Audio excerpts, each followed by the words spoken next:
Ken Grossman, founder of Sierra Nevada Brewing Company. We're here at a tasting room in Chico, California.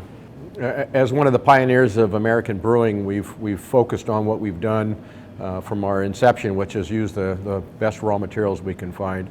We feel that the best aromas and best flavors come from using the best ingredients, and we really have focused on sourcing those from different places around the world. My name's Sam Calagione. I'm the president and founder of Dogfish Head Craft Brewery, and we are at our Milton production facility here in Delaware. You know, our rallying cry is off-centered ales for off-centered people.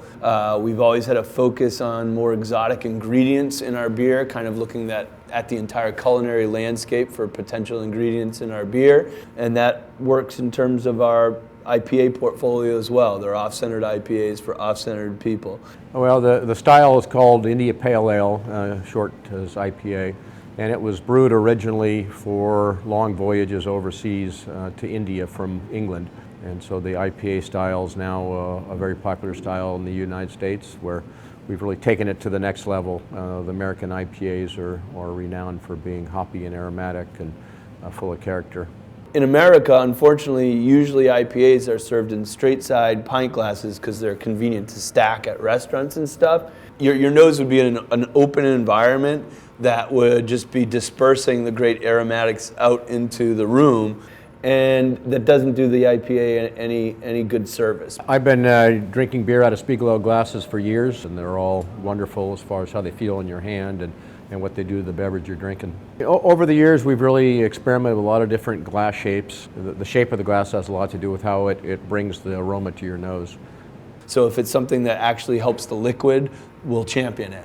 And we saw an opportunity to create a glass with a world-class company that was all about championing the unique liquid and the unique sort of DNA of IPAs and celebrating them. We experimented with dozens and dozens of designs of glassware, different bowl shapes, different depths, nucleation and not nucleation in the bottom of the glass.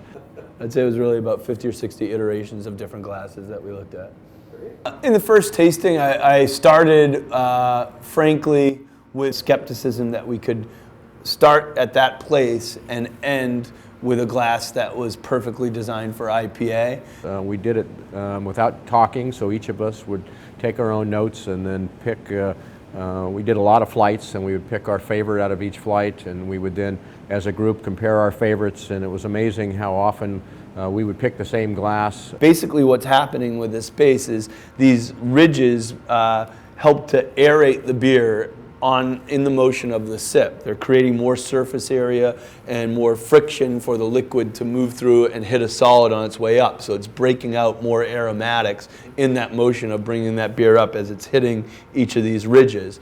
By shaping this upper part kind of tall and slender and comes in, it acts as a sort of olfactory cannon that kind of shoots the hops, concentrates it, and pushes it towards your nose, doesn't just let it linger on the top of the beer in the glass. It's a noticeable improvement to drink beer out of a glass that really brings that aroma to your nose as you're drinking. Went from skepticism to evangelism. I was ready to spread the word.